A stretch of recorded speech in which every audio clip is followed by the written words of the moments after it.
Ang ikalawang sulat ni Pablo sa mga taga-Korinto. Unang kabanata. Mula kay Pablo na apostol ni Kristo Jesus, ayon sa kalooban ng Diyos, kasama si Timoteo na ating kapatid. Mahal kong mga kapatid sa Iglesia ng Diyos diyan sa Korinto, kasama ang lahat ng mga pinabanal ng Diyos sa Akaya. Sumainyo nawa ang biyaya at kapayapaang galing sa Diyos na ating Ama at sa Panginoong Hesukristo. Pasasalamat sa Diyos. Purihin ang Diyos at Ama ng ating Panginoong Hesukristo. Siya'y maawaing Ama at Diyos na laging nagpapalakas ng ating loob. Pinalalakas niya ang ating loob sa lahat ng ating paghihirap, para sa pamamagitan ng kalakasan ng loob na ibinigay sa atin ng Diyos, ay mapalakas din natin ang loob ng ibang naghihirap. Sapagkat kung gaano karami ang mga paghihirap natin dahil kay Kristo, ganoon din karaming beses niyang pinalalakas ang ating loob. Kung naghihirap man kami, ito'y para mapalakas ang inyong loob at para kayo'y maligtas. At kung pinalakas man ng Diyos ang aming loob, ito'y para mapalakas din ang loob ninyo. Nang sa ganoon ay makayanan ninyo ang mga paghihirap na tulad ng dinaranas namin.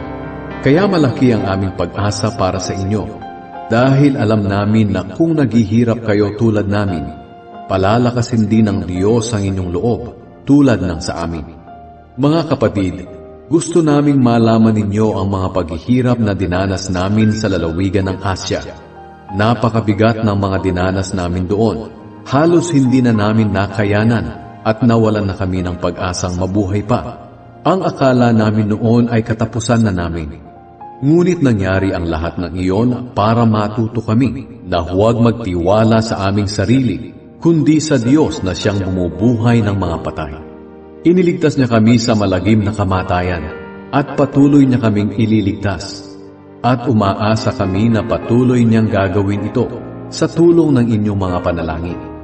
Sa ganoon, marami ang magpapasalamat sa Diyos dahil sa mga pagpapalang tatanggapin namin mula sa Kanya bilang sagot sa mga panalangin ng marami. Nagbago ng plano si Pablo. Isang bagay ang maipagmamalaki namin, namumuhay kaming matuwid at tapat sa harap ng lahat ng tao, lalong-lalo na sa inyo. Nagawa namin ito hindi sa pamamagitan ng karunungan ng mundo, kundi dahil sa biyaya ng Diyos. At pinatutunayan ng aming konsensya na talagang totoo itong aming ipinagmamalaki. Sapagkat wala kaming isinusulat sa inyo na hindi ninyo mabasa o maintindihan.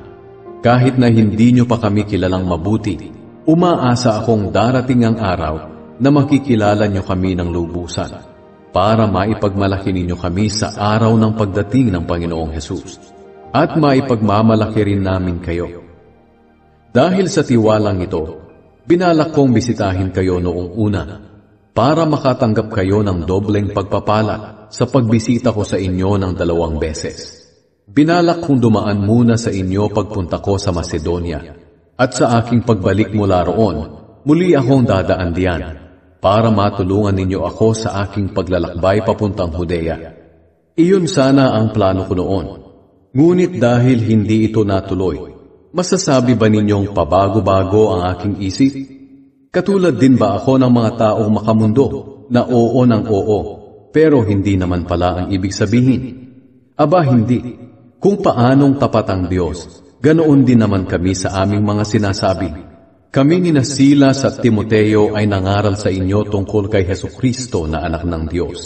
At alam ninyong si Kristo'y tapat sa kanyang mga salita. Talagang tutuparin niya ang kanyang mga pangako.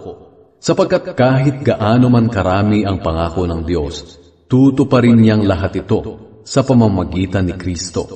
Kaya nga masasabi natin na tapat ang Diyos, at ito'y nakapagbibigay ng kapurihan sa Kanya. Ang Diyos ang nagpapatibay sa atin, at sa ating pakikipag-isa kay Kristo. Pinili niya tayo para maglingkod sa Kanya. Tinatakan niya tayo bilang tanda na tayo'y nasa Kanya na. Ginawa niya ito sa pamamagitan ng paglalagay ng Kanyang banal na Espiritu sa ating mga puso. Ang banal na Espiritu ang nagsisilbing garantiya na matatanggap natin ang Kanyang mga ipinangako. Saksi ko ang Diyos, na kaya hindi na ako tumuloy diyan sa Korinto, ay dahil ayaw kong sumama ang loob ninyo sa akin. Ayaw naming diktahan kayo sa inyong pananampalataya, dahil matatag na kayo riyan. Nais lamang naming magkatulungan tayo para maging masaya kayo.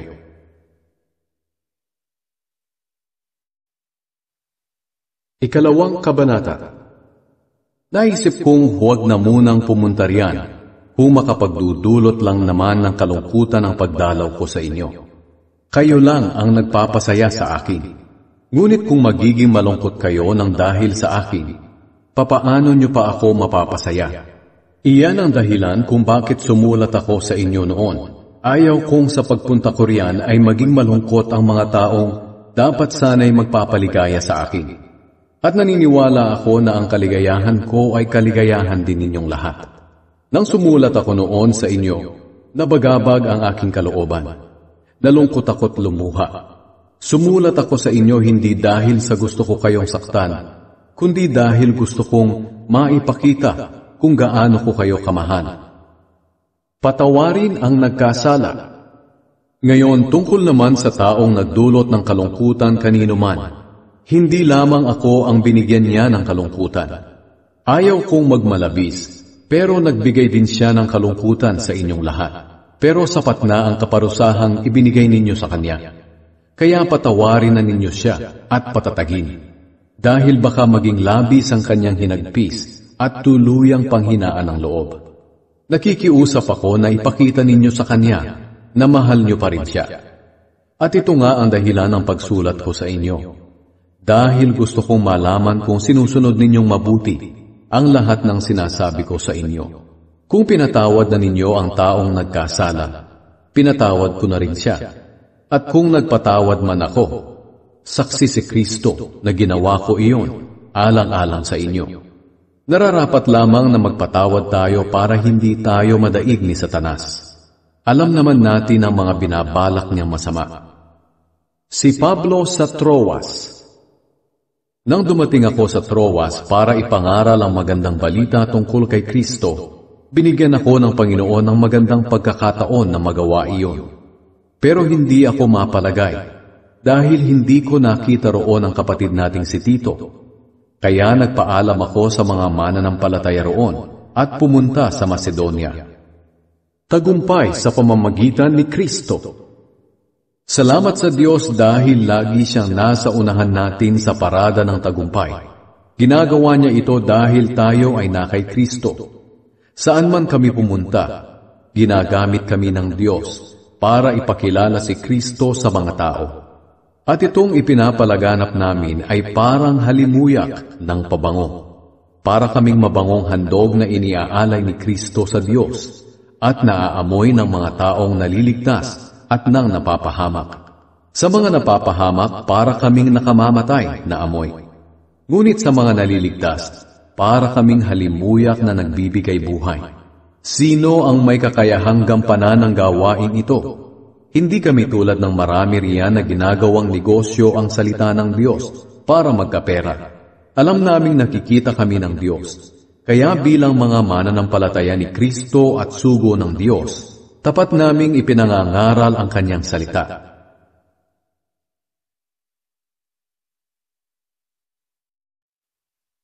Ikatlong kabanata. Baka sabihin ninyong pinupuri na naman namin ang aming mga sarili. Hindi kami katulad ng iba riyan na kailangan ang rekomendasyon para tanggapin ninyo. At pagkatapos, hihingi naman ang rekomendasyon mula sa inyo para tanggapin din sa ibang lugar. Hindi na namin kailangan ito, dahil kayo na mismo ang aming rekomendasyon na nakasulat sa aming puso. Sapagkat ang pamumuhay ninyo ay parang sulat na nakikita at nababasa ng lahat. Malinaw na ang buhay ninyo ay parang isang sulat mula kay Kristo na isinulat sa pamamagitan namin. At hindi tinta ang ginamit sa sulat na ito, kundi ang Espiritu ng Diyos na buhay. At hindi rin ito ay sinulat sa malapad na mga bato, kundi sa puso ng mga tao. Nasasabi namin ang mga ito dahil sa mga ginagawa ni Kristo sa pamamagitan namin at dahil sa aming pagtitiwala sa Diyos. Kung sa aming sarili lamang, wala kaming sapat na kakayahang gawin ito. Lahat ng aming kakayahan ay mula sa Diyos. Siya ang nagbigay sa amin ng kakayahan para maipahayag namin ang Kanyang bagong pamamaraan para mailapit ang mga tao sa Kanya.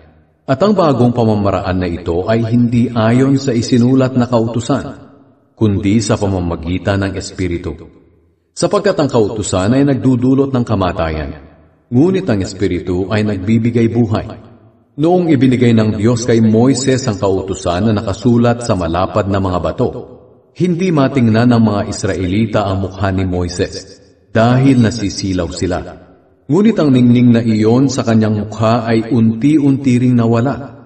Ngayon, kung nagpakita ang Diyos ng kanyang kapangyarihan sa kautusan na nagdudulot ng kamatayan, higit pa ang ipapakita niyang kapangyarihan kung kikilos na ang Espiritu. Kung nagpakita ang Diyos ng kapangyarihan niya sa pamamagitan ng kautusan na nagdudulot ng hatol na kamatayan, higit pa ang ipapakita niyang kapangyarihan sa pagpapawalang sala sa mga tao. Ang totoo, baliwala ang kapangyarihan ng kautusan kung ihahambing sa kapangyarihan ng bagong pamamaraan ng Diyos. Kung may kapangyarihang ipinakita ang Diyos sa pamamagitan ng kautusan na lumilipas, higit pa ang kapangyarihang ipinapakita niya sa bagong pamamaraang ito na nananatiling magpakailanman. At dahil sa pag-asa naming ito, malakas ang aming loob na ipahayag ang salita ng Diyos. Hindi kami tulad ni Moises na nagtakip ng mukha para hindi makita ng mga Israelita ang liwanag sa kanyang mukha na unti-unting nawawala. Ang totoo, hindi naintindihan ng mga Israelita ang kahulugan nito noon dahil may nakatakip sa kanilang isipan. At kahit ngayon, may nakatakip pa rin sa kanilang isipan habang binabasa nila ang dating kasunduan. At maaalis lamang ito kapag ang isang tao'y na kay Kristo. Totoong hanggang ngayon ay may nakatakip sa kanilang isipan habang binabasa nila ang mga isinulat ni Moises. Ngunit kung lalapit ang tao sa Panginoon, maaalis ang takip sa kanyang isipan. Ngayon, ang binabanggit ditong Panginoon ay ang banal na Espiritu. At kung ang Espiritu ng Panginoon ay nasa isang tao, malaya na siya. At dahil naalis na ang takip sa ating isipan, nakikita na natin ang kapangyarihan ng Panginoon. At ang kapangyarihang ito ay mula sa Panginoon na siyang banal na Espiritu. Ang siyang unti-unting pumabago sa atin hanggang tayo'y maging katulad niya.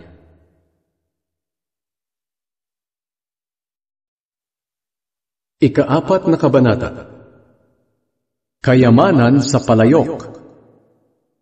Dahil sa awa ng Diyos, pinili niya kami para ipahayag ang kanyang bagong pamamaraan sa pagpapawalang sala sa mga tao. Kaya naman hindi kami pinanghihinaan ng loob. Tinalikuran namin ang mga kahiya-hiya at patagong gawain. Hindi kami nanlilinlang at hindi rin namin binabaluktot ang salita ng Diyos. Pawang katotohanan ang ipinangangaral namin. Alam ito ng Diyos, at malinis ang aming konsensya sa harap ng tao. Ngunit kung may mga hindi nakakaintindi sa magandang balita na aming ipinapahayag, ito ay ang mga taong napapahamak. Ayaw nilang maniwala sa magandang balita dahil ang kanilang mga isipan ay binulag ni Satanas na naghahari sa mundong ito. Binulag niya sila para hindi nila maintindihan ang magandang balita tungkol sa kapangyarihan ni Kristo na siyang larawan ng Diyos. Hindi namin ipinangangaral ang aming mga sarili, kundi si Hesukristo na siyang Panginoon. Naglilingkod kami sa inyo dahil kay Jesus, sapagkat ang Diyos na nagsabing, magkaroon ng liwanag sa kadiliman, ang siya ring nagbigay liwanag sa aming mga isipan, para maunawaan namin ang kapangyarihan ng Diyos na nahayag kay Hesukristo. Nasa amin ang kayamanang ito, ngunit tulad lang kami ng palayok na pinaglagyan nito, para maipakita na ang hindi maparisang kapangyarihan na nasa amin ay mula sa Diyos at hindi sa amin. Sa aming pangangaral, ginigipit kami sa lahat ng paraan, pero hindi kami nalulupig. Kung minsan kami ay naguguluhan, pero hindi kami nawawala ng pag-asa. Maraming umuusig sa amin, ngunit hindi kami pinapabayaan ng Diyos. Kung minsay sinasaktan kami, ngunit hindi tuluyang napapatay. Lagi kaming nasa bingit ng kamatayan tulad ng nangyari kay Jesus, para sa pamamagitan ng aming buhay ay makita rin ang buhay ni Jesus.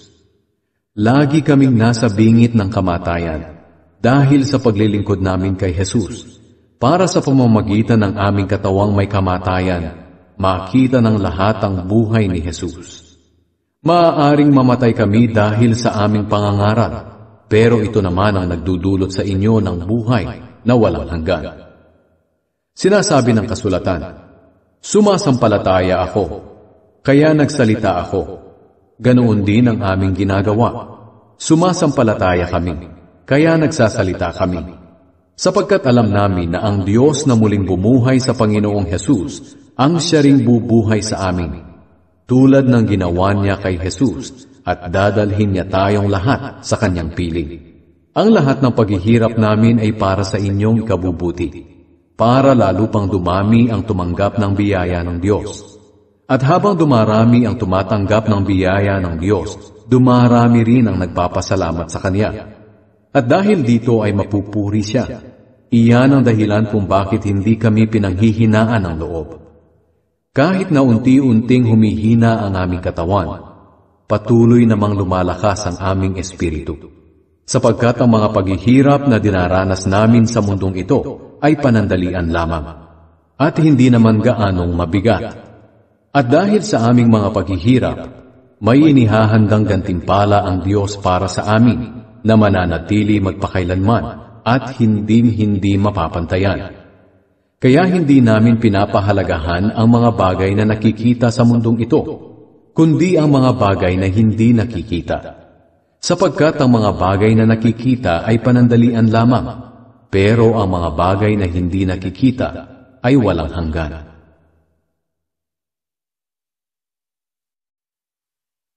Ikalimang kabanata. Ang bagong katawan. Alam natin na ang ating katawang panlupa ay parang bahay na ating tinutuluyan habang nasa mundo pa tayo, at ito'y masisira.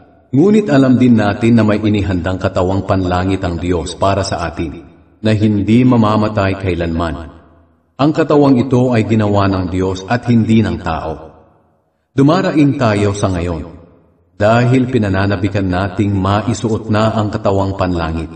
At kapag nangyari ito, hindi matatagpo ang hubad ang ating kaluluwa. Habang nandito pa tayo sa ating katawan, dumadaing tayo dahil sa mga paghihirap, hindi dahil sa gusto na nating mamatay, kundi dahil sa gusto na nating magkaroon ng bagong katawan para mapalitan na ang katawang may kamatayan ng katawang walang kamatayan. Ang Diyos na rin ang siyang naghanda sa atin para tanggapin natin ng bagong katawan. At bilang katiyakan, ibinigay niya sa atin ang kanyang banal na espiritu. Kaya panatag ang aming kalooban kahit na alam namin na habang nabubuhay pa tayo sa ating katawan, ay wala pa tayo sa tahanan ng Panginoon. Sapagkat namumuhay tayo sa pananampalataya at hindi ayon sa mga bagay na nakikita. Hindi kami pinanghihinaan ng loob, kahit na mas gusto naming iwanan ang aming katawan at makapiling na ang Panginoon.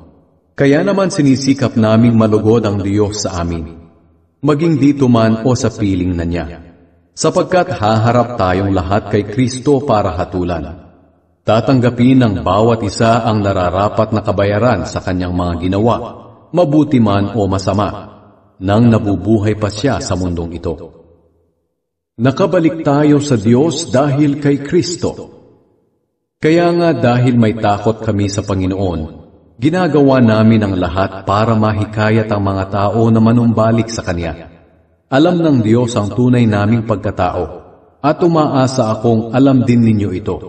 Hindi dahil sa ibinibida na naman namin ang aming sarili, kundi dahil gusto namin na may maipagmalaki kayo tungkol sa amin, para may maisagot kayo sa mga taong pumupuri lamang sa mga bagay na panlabas at hindi sa nilalaman ng puso. Kung magmukha man kaming nasisiraan ng bait, ito'y para sa Diyos. At kung kami naman ay matino, ito'y para sa inyong kapakanan. sapagkat ang pag-ibig ni Kristo ang siyang nag-uudyok sa amin na sundin ang kanyang kalooban. Kumbinsido kami na namatay si Kristo para sa lahat, kaya maituturing din na namatay ang lahat. Namatay siya para sa lahat, para ang lahat ng nabubuhay ngayon ay hindi na mamumuhay para sa sarili, kundi para sa Kanya na namatay at nabuhay para sa kanila. Kaya ngayon, hindi na namin tinitingnan ng mga tao ayon sa batayan ng mga hindi kumikilala sa Diyos. Noong una ganoon ang pagtingin namin kay Kristo, pero hindi na ngayon. Ang sinumang na kay Kristo ay isa ng bagong nilalang. Wala na ang dati niyang pagkatao. Binago na siya. Ang lahat ng ito ay gawa ng Diyos na nagpanumbalik sa atin sa Kanya, sa pamamagitan ni Kristo, at ibinigay niya sa amin ang tungkuling papanumbalikin ng mga tao sa Kanya. At ito nga ang aming ibinabalita, pinapanumbalik ng Diyos ang mga tao sa Kanya sa pamamagitan ni Kristo, at hindi na ibinibilang na laban sa kanila ang kanilang mga kasalanan. At kami ang Kanyang pinagkatiwalaan na magpahayag ng mensaheng ito, kaya nga mga sugo kami ni Kristo. At sa pamamagitan namin, nakikiusap ang Diyos sa inyo na manumbalik na kayo sa Kanya. Kailan may hindi nagkasala si Kristo, ngunit alang-alang sa atin, itinuring siyang makasalanan para sa pamamagitan niya ay maituring tayong matuwid ng Diyos. Ika-6 na kabanata. Bilang mga katuwang sa gawain ng Diyos, nakikiusap kami sa inyo na huwag ninyong baliwalain ang biyaya ng Diyos na inyong natanggap, sapagkat sinabi ng Diyos, dininig kita sa tamang panahon, at tinulungan kita sa araw ng kaligtasan. Kaya makinig kayo, ngayon na ang tamang panahon, ngayon na ang araw ng kaligtasan. Hindi kami gumagawa ng kahit ano na ikatitisod ng ibang tao, para hindi mapintasan ang paglilingkod namin sa Diyos. Sa lahat ng aming ginagawa, sinisikap naming ipakita na kami ay totoong mga lingkod ng Diyos. Tinitiis namin ang anumang hirap, pasakit at kagipitan. Nakaranas kami ng pambubugbog, pagkakakulong at panggugulo ng mga tao. Nagsikap kami ng husto, at kung minsan ay wala pang tulog at wala ring pagkain. Pinatunayan namin sa lahat na kami ay mga tunay na lingkod ng Diyos, sa pamamagitan ng aming malinis na pamumuhay, kaalaman, pagtitiyaga, kagandahang loob, sa pamamagitan ng patnubay ng banal na Espiritu sa amin, sa tapat na pag-ibig at pananalita, at sa pamamagitan ng kapangyarihan ng Diyos. Ang matuwid naming pamumuhay ang aming sandata na panlaban at pananggalang sa kaaway. Bilang mga lingkod ng Diyos, naranasan naming parangalan at siraan ng kapwa, purihin ng iba at laitin ng iba. Pawang katotohanan ng aming mga sinasabi, ngunit itinuturing kaming mga sinungaling. Kami ay tanyag, ngunit hindi kinikilala. Lagi kaming nasa bingit ng kamatayan, ngunit buhay pa rin hanggang ngayon. Dinidisiplina kami ng Diyos, pero hindi pinapatay. May mga nagpapalungkot sa amin, ngunit lagi pa rin kaming masaya. Mahirap lang kami, ngunit marami kaming pinapayaman. Kung tungkol sa mga bagay dito sa mundo, wala kaming masasabing amin. Ngunit ang totoo, kami ang nagmamay-ari sa lahat ng mga bagay. Mga taga-Korinto, naging tapat kami sa aming pananalita sa inyo, dahil mahal na mahal namin kayo. Hindi kami nagkulang sa pagmamahal sa inyo. Kayo ang nagkulang sa pagmamahal sa amin. Nakikiusap ako sa inyo tulad ng isang ama sa kanyang mga anak. Mahalin ninyo ako tulad ng pagmamahal ko sa inyo. Huwag makikiisa sa mga hindi mananampalataya. Huwag kayong makiisa sa mga hindi mananampalataya, sapagkat hindi maaaring magkaisa ang kabutihan at kasamaan. Gaya ng liwanag at dilim, hindi rin sila maaaring magsama. At kung paanong hindi magkasundo si Kristo at si Satanas, ganoon din naman ang mananampalataya at ang hindi mananampalataya. Hindi maaaring magsama ang mga Diyos-Diyosan at ang Diyos sa iisang templo. At tayo ang templo ng Diyos na buhay. gaya ng sinabi ng Diyos. Mananahan ako't mamumuhay sa kanilang piling. Ako'y magiging Diyos nila, at sila'y magiging mga taong sakop ko. Kaya lumayo kayo at humiwalay sa kanila. Layuan ninyo ang itinuring na marumi at tatanggapin ko kayo. At ako'y magiging ama ninyo, at kayo na may magiging mga anak ko. Ako ang Panginoong makapangyarihan ang nagsasabi nito. Ikapitong kabanata.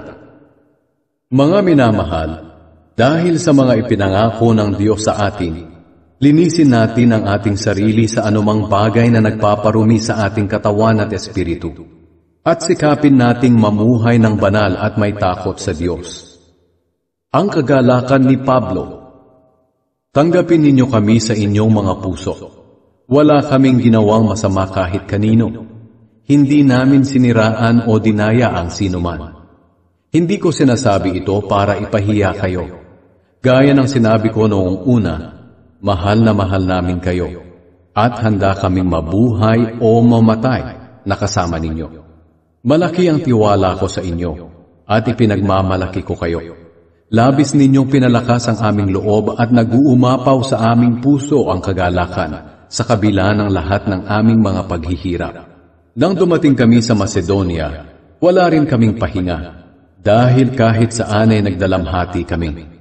Sa paligid ay nariyan ang mga kumukontra sa amin, at sa loob naman namin ay may pag-aalala para sa mga mananampalataya.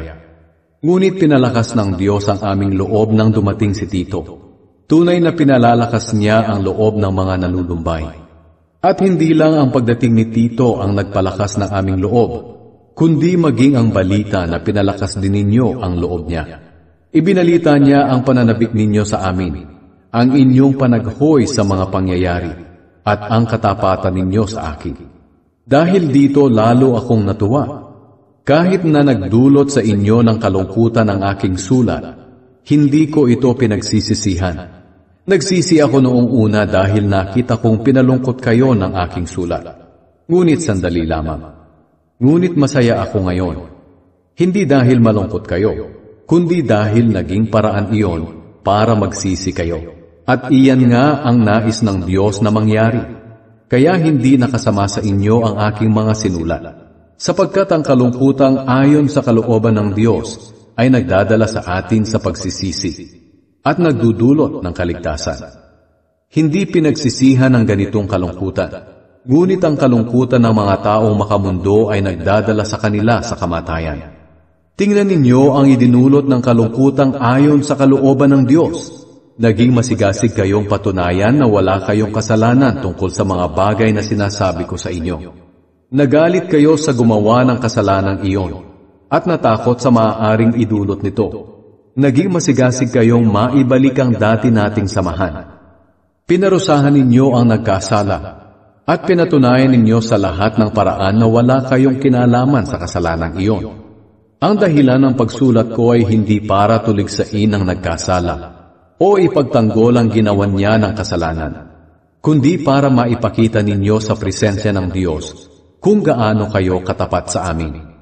At dahil dito pinalakas ninyo ang aming loob, at lalo pa kaming sumigla nang makita naming masaya si Tito dahil sa kasiyahang naranasan niya sa inyong piling. Ipinagmalaki ko kayo sa kanya, at napatunayan niyang totoo ang sinabi ko sa kanya tungkol sa inyo. Kaya hindi ako napahiya. At sa tuwing naaalala ni Tito ang inyong pagkamasunurin at ang inyong pagtanggap at paggalang, lalo kayong napapamahal sa kanya. At masaya naman ako dahil mapagkakatiwalaan ko kayo ng lubos. Ikawalong kabanata. Ang pagtutulungan ng mga Kristiyano. Ngayon mga kapatid, nais kong malaman ninyo ang ginawa ng mga iglesia sa Macedonia dahil sa biyaya ng Diyos sa kanila. Kahit na dumaranas sila ng maraming pagsubok, masayang-masaya pa rin sila. Kaya nga naging lubos silang mapagbigay sa kabila ng kanilang matinding kahirapan. Makapagpapatotoo ako sa inyo na kusang loob silang nagbigay at higit pa nga sa kanilang makakaya. sapagkat sila na mismo ang paulit-ulit na nakiusap sa amin na bigyan sila ng pagkakataong makatulong sa mahihirap na mga mananampalataya. At higit pa nga sa aming inaasahan ang kanilang ginawa, dahil una sa lahat, inialay nila ang kanilang mga sarili sa Panginoon at sa amin, ayon sa kalooban ng Diyos. Dahil sa kanilang ginawa ay pinakiusapan namin si Tito na bumalik sa inyo at tapusin ang inumpisahan niyang pangongolekta ng inyong tulong para sa mga kapatid sa Judea. Kayong mga nasa Korinto ay nangunguna sa lahat ng bagay. Malakas ang inyong pananampalataya, magaling kayong magturo, marami kayong alam, masipag sa paglilingkod sa Diyos, at malaki ang inyong pag-ibig sa amin. Kaya gusto namin na manguna rin kayo sa pagbibigay. Hindi sa inuutusan ko kayo. Sinasabi ko lamang sa inyo ang ginagawang pagtulong ng iba para maipakita rin ninyo sa amin na tunay ang inyong pagmamahal. Sapagkat alam naman ninyo ang biyayang ipinakita ng ating Panginoong Hesukristo na kahit na mayaman siya doon sa langit, ay nagpakadukha siya dito sa mundo, alang-alang sa atin, para sa pamamagitan ng kanyang kahirapan ay maging mayaman tayo. Kaya ito ang maipapayo ko sa inyo. Makabubuti kung ipagpapatuloy ninyo ang inumpisahan ninyong pagbibigay noong nakaraang taon. Kayo ang unang nakaisip nito, at kayo rin ang unang nagsagawa. Kaya ituloy ninyo ito. Pagsikapan ninyong tapusin ang gawain na masigasig ninyong inumpisahan, at magbigay kayo sa abot ng inyong makakaya. Sapagkat kung kusang loob ang inyong pagbibigay, tatanggapin ng Diyos ang anumang makayanan ninyo. Hindi niya kayo pinagbibigay ng hindi ninyo kaya. Hindi ko sinasabi na magbigay kayo para guminhawa ang iba at kayo naman ang maghirap, kundi para magkaroon ng pagkakapantay-pantay sa ating kalagayan. Sa ngayon ay masagana kayo, kaya nararapat lamang na tulungan ninyo ang nangangailangan. Sa panahon na kayo naman ang mangailangan at sila ang masagana, sila naman ang tutulong sa inyo. Sa ganoon makakapantay-pantay ang kalagayan ng isa't isa. Ayon nga sa kasulatan, ang nagtipon ng marami ay hindi sumobra, at ang nagtipon ng kaunti ay hindi naman kinulang. Nagpapasalamat kami sa Diyos na ipinadaman niya sa puso ni Tito ang pagmamalasakit sa inyo, na tulad ng pagmamalasakit namin sa inyo. Sapagkat hindi lang siya sumang-ayon sa aming pakiusap, kundi siya na rin mismo ang may gustong pumunta riyan. Pasasamahin namin sa kanya ang isa sa mga kapatid natin na kilala sa lahat ng iglesia dahil sa paglilingkod niya para sa magandang balita. Hindi lang iyan, siya rin ang pinili ng mga iglesia na sumama sa amin para magdala ng tulong sa mga nangangailangan. Nang sa ganoon ay maparangalan ng Panginoon at maipakita namin na talagang gusto naming makatulong. Isinusugo namin siya kasama si Tito dahil nais naming maiwasang may masabi ang iba tungkol sa pangangasiwa namin sa malaking tulong na ito. Sapagkat sinisikap namin gawin ang tama, hindi lamang sa paningin ng Panginoon, kundi maging sa paningin ng tao. Kasama nila sa pagpunta riyan ng isa pang kapatid sa pananampalataya, nasubok na namin sa maraming bagay, at nakita namin ang kanyang sigasig sa pagtulong. At higit pa nga ang kanyang sigasig ngayon, dahil malaki ang kanyang tiwala sa inyo. Tungkol naman kay Tito, siya ang kasama at katulong ko sa aking mga gawain diyan sa inyo. Tungkol naman sa mga kapatid na kasama niya, sila ang mga kinatawan ng mga iglesia. Ang kanilang pamumuhay ay isang karangalan para kay Kristo. Kaya ipakita ninyo sa kanila ang inyong pagmamahal, para mapatunayan nila na talagang totoo ang pagmamalaki namin sa inyo. At malaman din ito ng ibang iglesia sa pamamagitan nila. Ikasyam na kabanata. Hindi ko na kinakailangang sumulat pa sa inyo tungkol sa pagtulong sa mga pinabanalang Diyos sa Judea, dahil alam ko namang gustong-gusto ninyong tumulong. Ipinagmamalaki ko pa nga ito sa mga taga-Macedonia. Sinasabi ko sa kanila na mula pa noong nakaraang taon, kayong mga taga-Akaya ay handa nang magbigay ng tulong, at ito nga ang nagtulak sa karamihan sa kanila na magbigay din. Kaya nga pinauna ko na riyan sina Tito, para matiyak na handa na kayo sa inyong tulong gaya ng ipinagmalaki ko sa mga taga-Macedonia. Sa ganoon, hindi nila masasabi na walang kwenta ang pagmamalaki namin tungkol sa inyo. Sapagkat kung dumating ako riyan kasama ang ilang mga taga-Macedonia at makita nilang hindi pa pala kayo handa sa inyong ibibigay gaya ng sinabi ko sa kanila, mapapahiya ako at pati na rin kayo. Kaya nga naisip kong paunahin ang mga kapatid na ito sa akin, para habang hindi pa ako nakakarating, ay malikom na ang inyong mga ipinangakong tulong. At sa ganitong paraan makikita ng mga tao na kusang loob ang inyong pagbibigay, at hindi dahil napilitan lamang. Tandaan ninyo ito, ang naghahasik ng kaunti ay umaani ng kaunti, at ang naghahasik ng marami ay umaani ng marami. Ang bawat isa sa inyo ay magbigay ng ayon sa sariling kapasyahan, nang walang pag-aatubili at hindi sa pilitan. Dahil mahal ng Diyos ang mga nagbibigay ng may kagalakan. At magagawa ng Diyos na ibigay sa inyo ang higit pa sa inyong mga pangangailangan, para sa lahat ng panahon ay maging sapat kayo sa lahat ng bagay. At lagi ninyong matutulungan ang iba. Gaya ng sinasabi sa kasulatan, namigay siya sa mga dukha, kailanman ay hindi makakalimutan ang kanyang mabubuting gawa. Ang Diyos na nagbibigay ng binhi sa magsasaka at tinapay na makakain, ang siya ring magbibigay ng inyong mga pangangailangan, para lalo pa kayong makatulong sa iba. Pasasaganain kayo ng Diyos sa lahat ng bagay, para lagi kayong makatulong sa iba. At marami ang magpapasalamat sa Diyos, dahil sa tulong na ipinapadala ninyo sa kanila sa pamamagitan namin.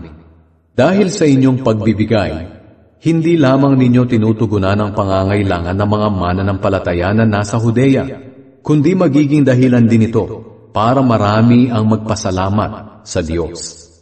Sapagkat pinatutunayan ninyo sa inyong pagtulong na sinusunod ninyo ang magandang balita tungkol kay Kristo na inyong pinaniniwalaan. At dahil sa pagtulong ninyo sa kanila at sa iba pa, papupurihan nila ang Diyos.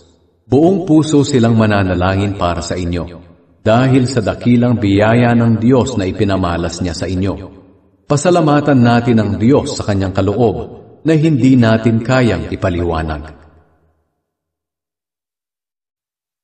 Ikasampung kabanata. Ang sagot ni Pablo sa mga kumakalaban sa kanya. Mayroong mga nagsasabi sa inyo na akong si Pablo ay matapang lamang sa sulat, pero maamo kapag harap-harapan. Nakikiusap ako sa inyo ng may kababaang loob tulad ni Kristo, na huwag sana ninyo akong piliting magpakita ng tapang pagdating ko riyan. Sapagkat handa kong harapin ang nagsasabi sa inyo na makamundo raw ang pamumuhay namin. Kahit na namumuhay kami rito sa mundo, hindi kami nakikipaglaban sa mga kumokontra sa katotohanan ng ayon sa pamamaraan ng mundo.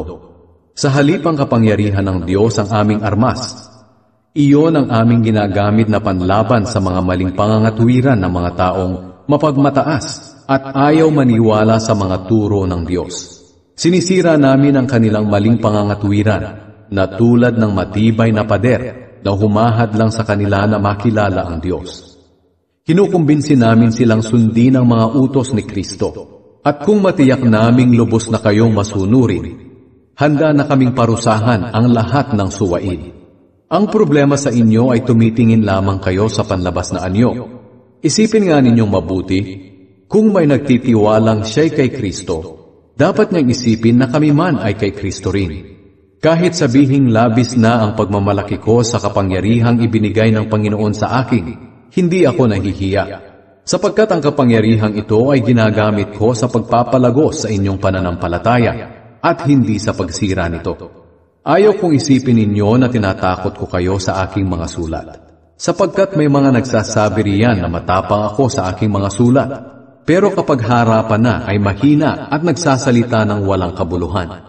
Dapat malaman ng mga taong iyan na kung ano ang sinasabi namin sa aming sulat, ito rin ang gagawin namin kapag dumating na kami riyan. Hindi namin ibinibilang o ikinukumpara ang aming sarili sa mga iba na mataas ang tingin sa sarili. Mga hangal sila, dahil sinusukat nila at kinukumpara ang kani-kanilang sarili. Pero kami ay hindi nagmamalaki sa mga gawaing hindi na namin sakop, kundi sa mga gawain lamang na ibinigay sa amin ng Diyos, at kasama na rito ang gawain namin sa inyo. Kung hindi kami nakarating diyan, pwede nilang sabihin na labis ang aming pagmamalaki. Pero ang totoo, kami ang unang dumating sa inyo at nangaral ng magandang balita tungkol kay Kristo. Kaya hindi labis ang aming pagmamalaki. Dahil hindi namin inaangkin at ipinagmamalaki ang pinaghirapan ng iba. Sa halip umaasa kami na sa paglago ninyo sa pananampalataya, ay lalawak pa ang gawain namin sa inyo, ayon sa ipinapagawa sa amin ng Diyos. Pagkatapos, maipangangaral naman namin ang magandang balita sa iba pang mga lugar na malayo sa inyo. Sapagkat ayaw naming angkinin at ipagmalaki ang pinaghirapan ng iba. Gaya ng sinasabi sa kasulatan, kung mayroong nais magmalaki, ipagmalaki na lang niya kung ano ang ginawa ng Panginoon. Sapagkat nalulugod ang Panginoon sa taong kanyang pinupuri at hindi sa taong pumupuri sa sarili. Ika-11 Kabanata. Si Pablo at ang mga nagkukunwaring apostol. Ipagpaumanhin ninyo kung ngayon ay magsalita ako na parang hangal. Makadiyos na pagsiselos kasi ang nararamdaman ko para sa inyo. Sapagkat tulad kayo ng isang dalagang birhen na ipinangako kong ipapakasal sa isang lalaki, si Kristo. Pero nag-aalala ako na baka malin lang kayo tulad ni Eva, na nalin lang ng ahas, at mawala ang inyong taus-pusong hangaring sumunod kay Kristo. Sapagkat madali kayong napapaniwala ng kahit sinong dumarating diyan na nangangaral ng ibang Jesus, kaysa sa aming ipinangaral sa inyo. At tinatanggap din ninyo ang ibang uri ng espiritu at ang kanilang sinasabing magandang balita na iba kaysa sa inyong tinanggap sa amin. Sa tingin ko, hindi naman ako huli sa mga nagsasabi riyan na magagaling daw sila ng mga apostol. Maaaring hindi ako magaling magsalita, pero sapat naman ang karunungan ko sa katotohanan. At iyan ay naipakita namin sa inyo sa lahat ng aming pagtuturo. Hindi ako humingi ng bayad ng ipangaral ko sa inyo ang magandang balita mula sa Diyos, kundi nagtrabaho ako para matulungan ko kayo sa inyong buhay espiritual. Masama ba ang ginawa kong ito? Tumanggap ako ng tulong mula sa ibang iglesia noong ako'y naglilingkod sa inyo. Parang ninakawan ko sila, matulungan lamang kayo. At noong kinapos ako sa aking mga pangangailangan habang kasama ninyo, hindi ako naging pabigat kanino man sa inyo. Ang ating mga kapatid na dumating mula sa Macedonia ang nagbigay ng aking mga pangangailangan. Iniwasan kong maging pabigat sa inyo, at iyan ang palagi kong gagawin. Hindi ako titigil sa pagmamalaki sa lahat ng lugar sa Akaya, na hindi ako naging pabigat sa inyo. Totoo ang sinasabi kong ito, dahil nasa akin si Kristo. Pero baka isipin ninyo, na kaya hindi ako humihingi ng tulong sa inyo, ay dahil sa hindi ko na kayo mahal. Hindi totoo iyan. Alam ng Diyos na mahal ko kayo. Pero patuloy kong paninindigan ang sinasabi ko ngayon, na hindi ako hihingi ng tulong sa inyo, para hindi masabi ng mga nagpapaka-apostol na sila'y katulad namin kung maglingkod. Sapagkat ang mga taong iyan ay hindi naman mga tunay na apostol, kundi mga manlilinlang, at nagpapanggap lang na mga apostol ni Kristo. At hindi naman iyan nakapagtataka, dahil maging si Satanas ay nagkukunwaring anghel ng Diyos na nagbibigay liwanag. Kaya hindi rin nakapagtataka na ang kanyang mga alagad ay magkunwari ding mga alagad ng katuwiran. Pero darating ang araw na parurusahan sila sa lahat ng kanilang mga ginagawa. Ang mga paghihirap ni Pablo bilang apostol. Inuulit ko, huwag ninyong isipin na isa akong hangal. Pero kung ganyan ang tingin ninyo sa akin, hindi na bale. Basta hayaan ninyo akong magmalaki ng kahit kaunti. Kung sa bagay kung ipagmamalaki ko ang aking sarili, hindi ito galing sa Panginoon, at para akong hangal. Pero dahil sa marami riyan ang nagmamalaki tulad ng mga taong makamundo, magmamalaki rin ako.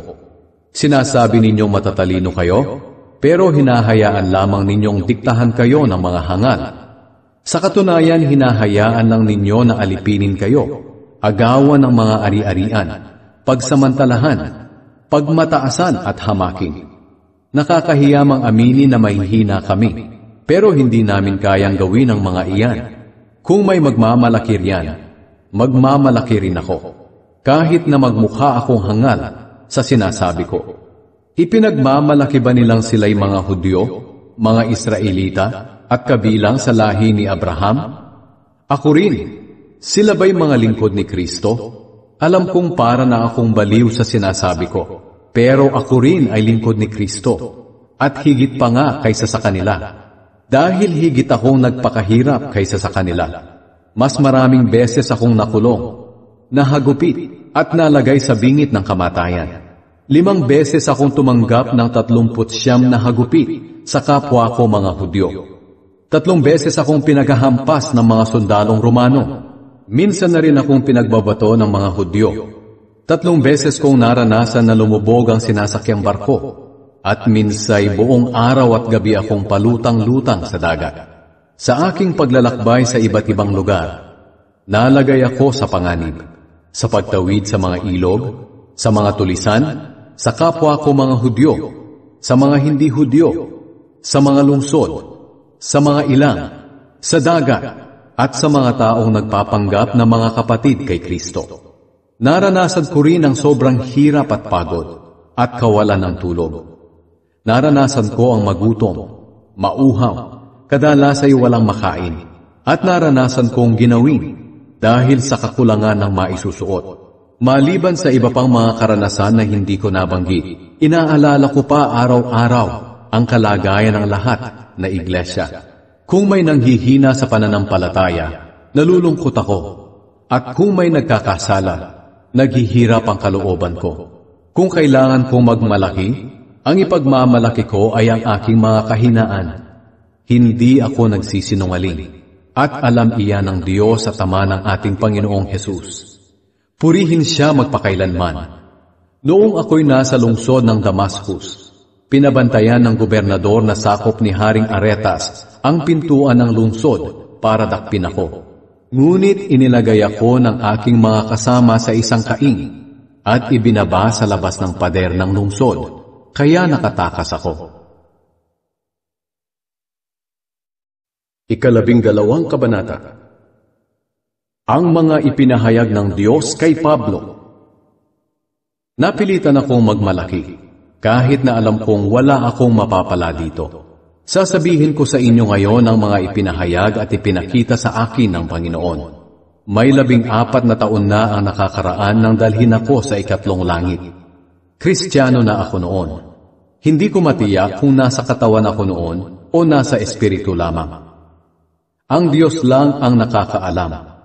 Ang tanging alam ko ay nakarating ako sa paraiso at narinig ko roon ang mga kamanghamanghang bagay na hindi kayang ipaliwanag at hindi dapat sabihin kahit kanino. Maipagmamalaki ko ang karanasan kong iyon. Pero kung tungkol sa aking sarili, wala akong maipagmamalaki maliban sa aking mga kahinaan. At kung magmamalaki man ako, hindi ako magmimistulang hangal. Dahil totoo naman ang aking sasabihin. Pero hindi ko ito gagawin. Dahil baka sumobra ang palagay ng ilan sa akin kaysa sa nakikita nila sa aking pamumuhay. Para hindi ako maging mayabang dahil sa mga kamanghamanghang ipinakita ng Diyos sa akin, binigyan ako ng isang kapansanan sa katawan. Hinayaan ng Diyos na pahirapan ako ni Satanas sa aking kapansanan para hindi ako maging mayabang. 3 beses akong nakiusap sa Panginoon na alisin ito sa akin. Ngunit sinabi ng Panginoon sa akin, "Sapat na sa iyo ang aking biyaya, dahil ang kapangyarihan ko'y nakikita sa iyong kahinaan." Kaya buong galak kong ipinagmamalaki ang aking mga kahinaan, nang sa ganoon ay lagi kong maranasan ang kapangyarihan ni Kristo. Dahil dito maligaya ako sa aking kahinaan, sa mga panlalait sa akin, sa mga pasakit, panguusig, at sa mga paghihirap alang-alang kay Kristo. Sapagkat kung kailan ako mahina, saka naman ako pinalalakas ng Diyos. Ang malasakit ni Pablo sa mga taga-Korinto. Para akong hangal sa aking pagmamalaki, pero kayo na rin ang nagtulak sa akin para gawin ito. Dapat sana'y pinuri ninyo ako sa mga nagpapanggap na mga apostol, pero hindi ninyo ito ginawa. Kahit na wala akong maipagmamalaki sa aking sarili, hindi naman ako nahuhuli sa mga taong iyan na magagaling daw na mga apostol. Pinatunayan ko sa inyo na ako'y tunay na apostol sa pamamagitan ng mga himala, kababalaghan, at iba pang mga kamanghamanghang gawain. Kung ano ang mga ginawa ko riyan sa inyo, ganoon din ang ginawa ko sa ibang mga iglesia, maliban na lamang sa hindi ko paghingi ng tulong sa inyo. Kung sa inyo'y isa itong pagkakamali, patawarin sana ninyo ako. Handa na ako ngayong dumalaw sa inyo sa ikatlong pagkakataon. At tulad ng dati, hindi ako hihingi ng tulong sa inyo. Dahil kayo ang gusto ko at hindi ang inyong ari-arian. Para ko kayong mga anak. Di ba't ang mga magulang ang nag-iipon para sa kanilang mga anak at hindi ang mga anak para sa mga magulang? Ang totoo, ikaliligaya kong gugulin ang lahat at ialay pati ang aking sarili para sa inyo. Ngunit bakit katiting lang ang isinusukli ninyo sa sobra-sobrang pagmamahal ko sa inyo? Sumasang-ayon kayo na hindi nga ako naging pabigat sa inyo. Pero may nagsasabi pa rin na nilinlang ko kayo at dinaya sa ibang paraan. Pero paano? Alam naman ninyong hindi ako nagsamantala sa inyo sa pamamagitan ng mga kapatid na pinapunta ko riyan. Noong pinapunta ko sa inyo si Tito, kasama ang isang kapatid, nagsamantala ba siya sa inyo? Hindi, sapagkat iisang espiritu ang aming sinusunod at iisa ang aming layunin. Baka sa simula pa iniisip na ninyo na wala kaming ginagawa, kundi ipagtanggol ang aming sarili. Aba hindi, sa presensya ng Diyos at bilang mga Kristiyano, sinasabi namin sa inyo mga minamahal, na lahat ng aming ginagawa ay para sa ikatitibay ng inyong pananampalataya. Nag-aalala ako na baka pagdating ko riyan, ay makita ko kayong iba sa aking inaasahan, at makita rin ninyo akong iba sa inyong inaasahan. Baka madatnan ko kayong nag-aaway-away, nag-iinggitan, nagkakagalit, nagmamaramot, nagsisiraan, nagchichismisan, nagpapayabangan, at nagkakagulo. Nag-aalala ako na baka pagdating ko riyan ay ipahiya ako ng aking Diyos sa inyong harapan, at baka maging malungkot ako dahil marami sa inyo ang nagkasala na hanggang ngayon ay hindi pa nagsisisi sa kanilang kalaswaan, sexual na imoralidad, at kahalayan. 13 Kabanata. Pangwakas na mga biling at mga pangangamusta. Ito na ang pangatlong pagdalaw ko sa inyo. Sinasabi sa kasulatan, ang anumang kaso ng isa laban sa kapwa ay dapat patotohanan ng 2 o 3 saksi. Ngayon, binabalaan ko ang mga nagkasala noon, pati na rin ang lahat, na walang sino mang makakaligtas sa aking pagdidisiplina. Sinabi ko na ito noong pangalawang pagbisita ko riyan, at inuulit ko ngayon, habang hindi pa ako nakakarating. Gagawin ko ito para patunayan sa inyo na si Kristo ay nagsasalita sa pamamagitan ko, dahil ito rin ang hinahanap ninyo sa akin. Hindi siya mahina sa pakikitungo sa inyo, kundi makapangyarihan. Kahit nagpakababa siya nang ipako sa krus, nabubuhay siya ngayon sa kapangyarihan ng Diyos. Ganoon din naman, nagpapakababa rin kami bilang mga mananampalataya ni Kristo. Pero nabubuhay kami sa kapangyarihan ng Diyos para makapaglingkod sa inyo. Suriin ninyo ang inyong sarili. Kung talagang may pananampalataya kayo kay Kristo, tingnan ninyong mabuti ang inyong sarili. Hindi nyo ba alam na si Kristo ay nasa inyo? Maliban na lang kung hindi kayo tunay na mananampalataya. Umaasa akong makikita ninyo na tunay kaming mga apostol ni Kristo. Ipinapanalangin namin sa Diyos na hindi kayo gagawa ng kahit anumang masama. Ginagawa namin ito hindi para ipakita sa mga tao na sinusunod ninyo ang aming mga itinuturo, kundi para patuloy kayong gumawa ng tama. Kahit sabihin man nilang hindi kami tunay na mga apostol, kailanman ay hindi kami gagawa ng labag sa katotohanan, kundi ang naaayon lamang sa katotohanan. Nagagalak kami dahil sa aming pagpapakumbaba ay naging matatag kayo sa inyong pananampalataya, at ipinapanalangin namin na walang makitang kapintasan sa inyo. Kaya nga isinusulat ko ito ngayon habang wala pa ako riyan. Para pagdating ko, hindi ko na kailangang maging marahas sa paggamit ng kapangyarihang ibinigay ng Panginoon sa akin. Sapagkat nais kong gamitin ang kapangyarihang ito para sa inyong ikabubuti at hindi sa inyong ikapapahamak. Hanggang dito na lamang mga kapatid, at paalam na sa inyo. Sikapin ninyo na walang makitang kapintasan sa inyo, at sundin ninyo ang mga payo ko. Magkaisa kayo, at mamuhay ng payapa. Nang sa ganoon, ang Diyos na pinanggagalingan ng pag-ibig at kapayapaan ay sa inyo. Magbatian kayo bilang mga magkakapatid kay Kristo. Kinukumusta kayong lahat ng mga mananampalataya rito. Naway sumainyong lahat ang biyaya ng ating Panginoong Hesukristo, ang pag-ibig ng Diyos, at ang pakikipag-isa ng banal na Espiritu.